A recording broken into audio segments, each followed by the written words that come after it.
Je vous propose à présent de vous replonger dans l'histoire locale de la Vienne. Vous le savez, depuis 2014, on célèbre le centenaire de la Première Guerre mondiale. À cette occasion, de nombreux ouvrages sur ce sujet sont publiés et c'est ce que vous avez fait, Jean-Marie et Augustin. Bonjour. Bonjour. Vous êtes historien et vous venez de publier avec Gérard Simat un recueil sur Poitiers en 1917. Alors, lors de cette grande guerre, à Poitiers comme ailleurs, les femmes ont tenu une place importante. Quel était leur rôle exactement ? Oui, je voudrais d'abord dire que les femmes n'ont pas commencé à travailler à partir de la Grande Guerre. Elles étaient déjà employées, par exemple, dans des manufactures textiles ou encore à Poitiers, dans des usines de duvet d'oie. Maintenant, effectivement, elles vont remplacer les hommes à partir du moment où ils partent au front. Alors, qu'est-ce qu'elles font alors ? À tous les niveaux. C'est-à-dire qu'évidemment, il y en a d'abord qui vont être chefs d'entreprise. Mais il y en a, par exemple, à la manufacture d'armes de Châtellerault, vous avez 1600 femmes qui travaillent en 1917. Et puis, il y a aussi celles qui sont à la tête d'exploitations agricoles. Par exemple, à Poitiers, en septembre, on va offrir des diplômes et des médailles. La mairie va offrir à environ 1100 femmes cultivatrices, épouses de mobilisés, de soldats mobilisés. Donc des agricultrices, et puis aussi certaines travaillent dans les ateliers de fabrication de munitions. Elles fabriquent des gargousses à Migné-aux-Anses. Oui. Mais le 8 décembre 1917, une explosion tue 22 femmes. 100 ans plus tard, la commune vient de rajouter leur nom sur le monument aux morts. Voyez ce reportage de Clément Massé et Stéphane Bourrin. On en parle après, juste avec vous. Les noms des 9 habitantes de Migné-aux-Anses mortes dans l'incendie accidentel de la fabrique de munitions des Lourdines. La plaque a été posée il y a quelques jours à peine. Les noms de ces femmes figurent enfin aux côtés de ceux des hommes. C'est sur le monument aux morts que ça manquait, puisqu'il y avait effectivement le nom des 22 victimes sur le site des Lourdines, le nom des femmes qui ont été inhumées au cimetière des Seremués dans la commune, mais il n'y avait pas cette reconnaissance finalement de mortes pour la France officialisée sur le monument.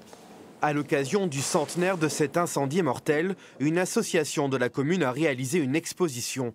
Une maquette fait revivre le site. Ici, le hangar détruit par les flammes est en construction. Un peu plus loin, une scène reconstitue un poste de travail. Les femmes fabriquaient des gargousses, ces fagots de poudre destinés aux ogives d'obus.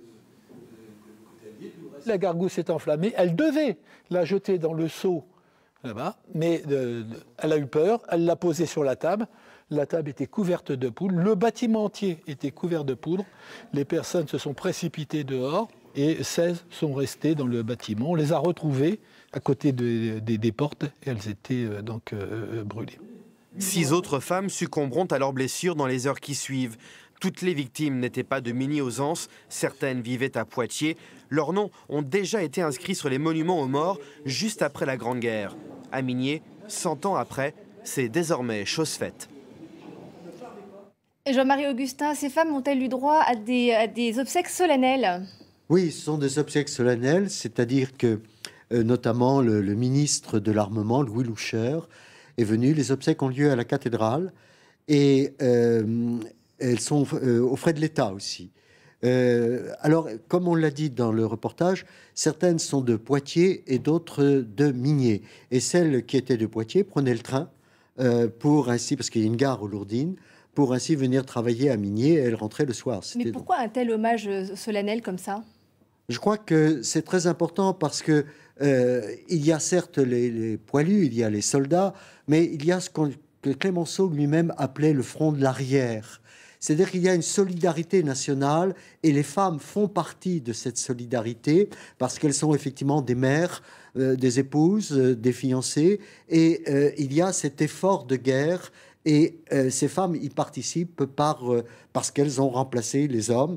Et l'exemple des Lourdines est tout à fait significatif. D'abord parce qu'effectivement, elles ont remplacé les hommes, mais aussi parce qu'il y a ces 22 victimes. Et surtout, il faut qu'elles reprennent le travail après. Oui, après, elles reprennent le travail.